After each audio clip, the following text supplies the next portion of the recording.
주얼리 노동자 여러분 반갑습니다. 네, 반갑습니다. 주얼리 노동자가 꼭 알아야 할 기초노동법 1강 반응이 아주 좋았어요. 다행이네요. 예, 최 노무사님이 서울본부 법률센터의 리갈마인드 법대 나온 노무사신데 아주 설명을 조곤조곤 잘해주셨다고. 네, 별로 고맙지는 않습니다. 네, 감사합니다. 예, 1강은 임금이 주제였고요. 2강 주제를 좀 소개시켜 주시죠. 네, 요즘 코로나로 인해서 사실은 이제 강제 연차를 쓰게 한다라든가, 강제 휴직을 쓰게 한다라든가, 근무 시간 자체를 단축시킨다라든가, 이런 노동 시간과 관련된 상담들이 굉장히 많은데, 노동 시간과 관련해서 나타날 수 있는 문제에 대해서 준비를 해보았습니다. 질문을 보면서 시작을 해보겠습니다. 자, 첫 번째 질문 같이 확인해 보시죠.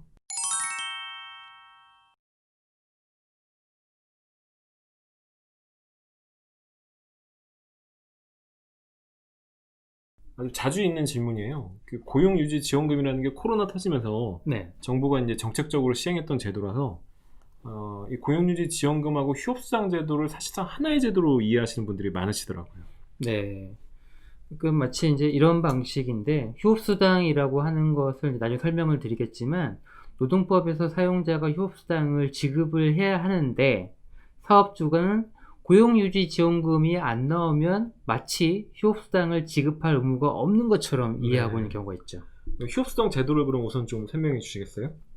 네. 우리 노동법에서는 기본 원칙이 이제 무노동 무임금 원칙이라고 해서 일한 만큼 지급하는 것이 원칙인데, 아주 특이한 제도가 우리 노동법에 있습니다. 그 중에 하나가 휴업수당 제도인데요. 사용자가 귀책 사유로 휴업을 실시하는 경우에 우리가 휴업을 실시한 일수에 따라서 일당의 70% 이상은 지급하도록 하는 제도, 이것이 바로 휴업수당 제도입니다. 사장님들이 억울해해요. 장사 안 되고 사업 안 되는데 뭐 돈이 나와야 주지 않느냐. 이 휴업수당 제도를 둔 취지가 뭔가요?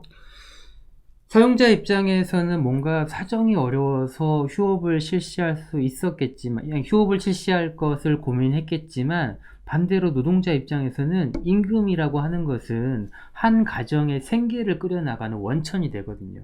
그것이 내 잘못도 아니고 사용자가 뭔가 잘못하고 있는 영역에서 내가 생계를 위협받는 상황이 벌어진다면 그거는 보호의 취지에 맞지 않습니다. 그래서 우리 노동법에서는 노동자를 보호는 하되 대신 임금 전에까지는 사용자가 지불할 필요는 없고, 법이 양보할 수 있는 수준은 임금의 70%까지는 사용자가 지급을 해야 된다, 이런 취지로 규정을 하고 있습니다. 예, 그래서 사장님들이 사업 안 될 때 휴업수당 주는 것만 굉장히 억울해 하시는데, 억울할 만하죠. 네, 거꾸로 네. 사업이 호황일 때, 네. 아주 매출이 좋을 때, 장사가 잘 될 때는 노동자들의 노동으로 이윤을 얻었기 때문에, 네. 그렇죠. 그래서 거꾸로 이제 경기가 불황이 왔을 때는 노동자들의 생계비를 이제 보장해라, 그 이윤을 가지고서 네. 뭐 그런 취지인 것 같아요. 지금 말씀하신 대로 귀책 사유로 휴업하는 경우에 70%를 지급하라, 이건데 네. 그 규정을 좀 더 구체적으로 좀 설명해 주시겠어요?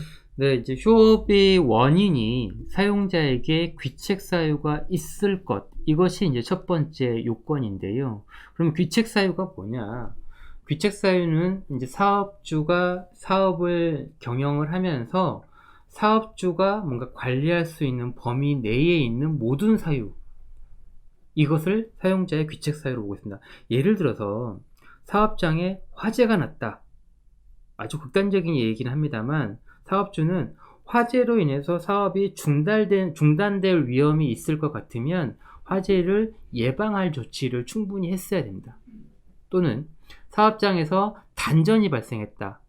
그러면 전기의 공급이 꼭 필요한 사업장이었다고 한다면 사업주는 단전 사태가 발생했을 때를 대비해서 예비 발전기를 둔다라든지 이런 시설들을 꼭 해두어야 됩니다. 대표적인 곳이 바로 병원의 응급실, 이런 곳이죠. 아니, 코로나19가 터지고요. 이 주얼리 귀금속 가게에 중국인들이 안 와요. 근데 중국인들이 큰 손이었거든요. 네. 그래서 중국인 관광객들이 안 와서 매출이 줄었다. 네네. 이거 사용자의 귀책 사유인가요? 네, 그것도 역시 마찬가지로 귀책 사유로 볼 수 있습니다. 중국인 관광객이 줄어든 것은 맞겠지만 동시에 사용자의 입장에서는 내국인을 통해서 뭔가 수입을 늘릴 수 있는 방안을 고민하게 하는 것, 이것이 바로 사용자 귀책 사유까지 모두 포함되어 있는 것으로 보고 있습니다. 그래서 단순하게 매출이 줄어들었다, 사업이 어렵다라고 하는 것은 사용자의 귀책 사유에서 벗어나지 못하는 것이죠. 예.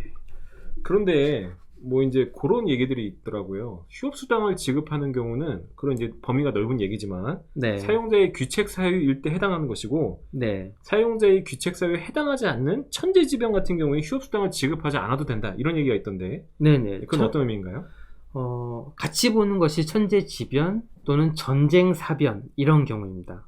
이런 경우에는 법에서 이제 명시적으로 휴업수당을 지급하지 않아도 되는 경우로 정하고 있는데 코로나19와 관련해서 약간 좀 흥미로운 지점은 뭐냐면 노동부가 지침을 내기를 코로나19로 이유로 하는 것 이 자체만 가지고서는 안 되고요.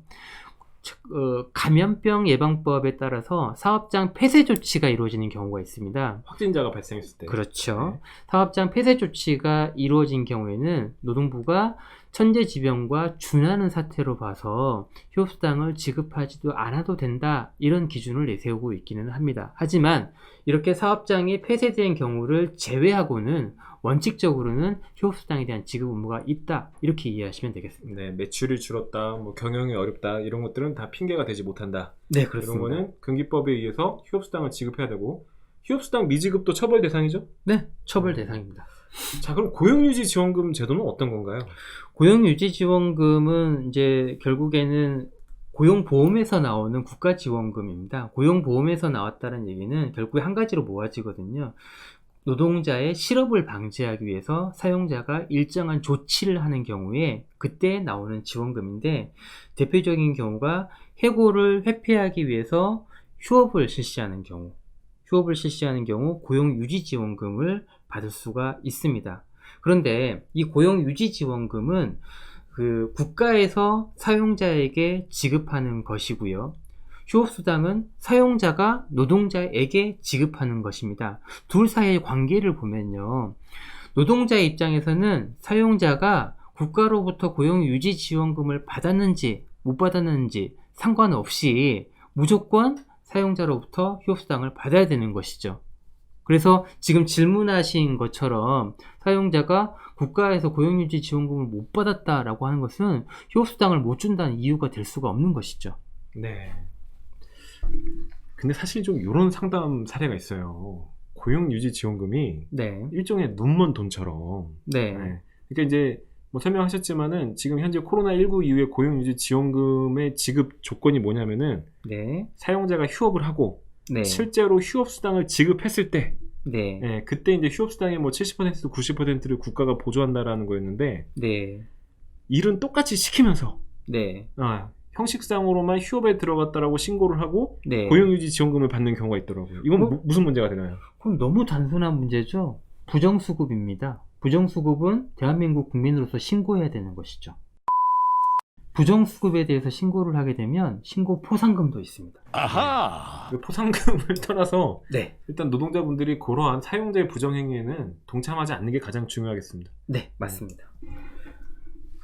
자, 그런데 이제 질문으로 다시 돌아가서요. 네. 그래서 이 휴업수당을 주지 않기 위해서 무급휴직 동의를 하라고 이렇게 강요를 하는 거거든요. 무급휴직이란 건 어떤 건가요?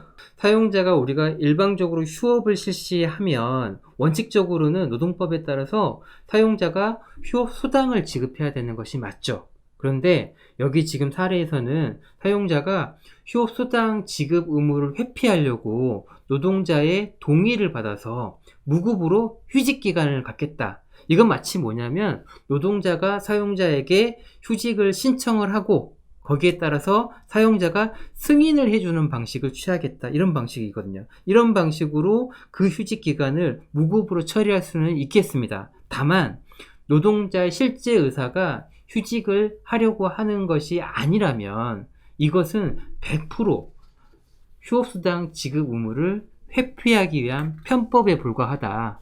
동시에 노동자의 입장에서는 무급휴직 동의서에 서명할 의무가 전혀 없다. 이렇게 이해하시면 되겠습니다. 네. 무급휴직 동의서를 사인하게 되면 휴업수당을 못 받게 되는 거죠. 대단히 어려워지죠. 네. 네. 그래서 사인을 하지 않아야 된다. 네. 네.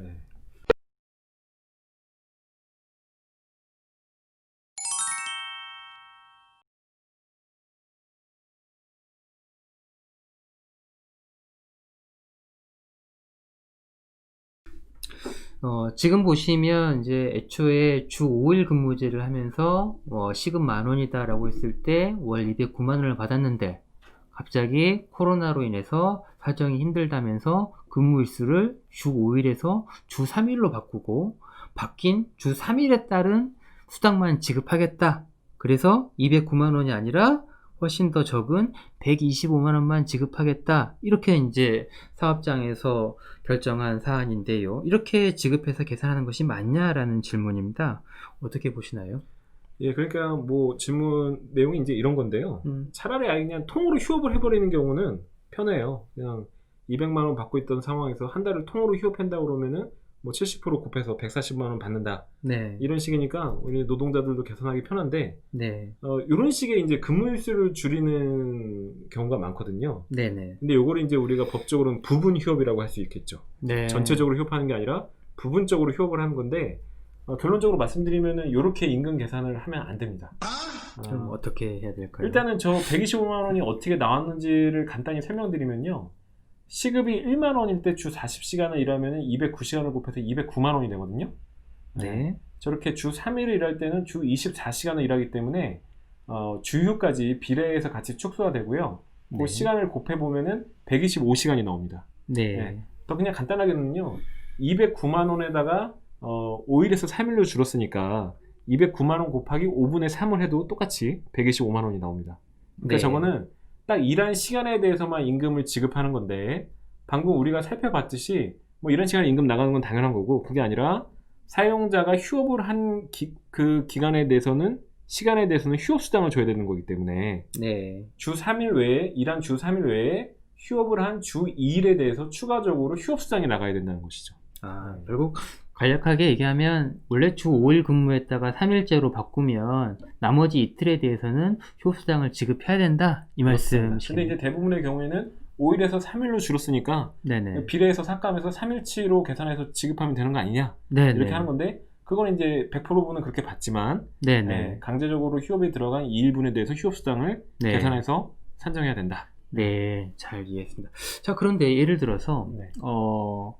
이번 주에는 종일에서 오전 근무만 다 하세요라고 했을 때 이럴 때는 휴업수당과 관련해서 어떻게 계산을 할까요? 똑같습니다. 똑같습니다. 예를 들면 주 40시간, 주 5일 일하는 노동자가 월화수목금 8시간씩 일하다가 월수금만 일하고 화목은 쉬라고 했다 하는 경우, 주 24시간으로 줄어들겠죠? 네. 이런 경우나, 또는 아침 9시부터 6시까지 주 5일하는 노동자가 갑자기 이제 오전에만 일하라고 하는 경우, 네. 또는 뭐 오후 뭐 2시까지만 일하라고 하는 경우, 네. 근로시간이 줄어드는 거잖아요. 네. 주 40시간에서 주 20시간 내지는 주 24시간으로 줄어드는 경우이기 때문에 네. 똑같습니다. 그래서 근무 일수가 줄어드는 경우도 줄어든 휴업한 시간에 대해서 휴업 수당을 계산해야 되고, 네. 하루의 근로시간이 줄어든 경우에도 그 줄어든 근로시간, 네. 이를테면은 아침 9시부터 6시까지 일하는 노동자가 있었는데 이제 일이 줄어들어서 2시까지만 일하고 가라고 했다면은 네. 9시부터 2시까지는 임금 100%를 계산하지만 네. 2시부터 6시까지는 휴업수당으로서 평균 임금의 70%를 계산해야 된다는 것이죠. 네, 그럼 간단하게 좀 정리를 하면 휴업이 일 기준으로 실시될 때는 일당의 70%, 그렇습니다. 휴업이 시간 기준으로 실시됐을 때는 시급의 70%, 이렇게 계산해서 계산하면 되겠다, 이 말로 이해가 되는데 맞을까요? 뭐 간단하게 이해하자면 그럴 수 있습니다. 다만 네네. 이제 좀 까다로운 거는 휴업수당이 이제 평균 임금의 70%이기 때문에 우리가 이제 지난 시간에 했습니다만은 평균 임금은 이제 3개월분의 그렇죠. 임금 총액을 3개월의 일수로 나눠야 되기 때문에 네네. 그게 이제 노동자들마다 이제 다 다를 수가 있습니다. 네네네. 그래서 그건 그때그때 산정을 해봐야 합니다만은 네. 뭐 간략하게 설명하자면 최 네. 노무사님 말씀하신 대로 네. 네.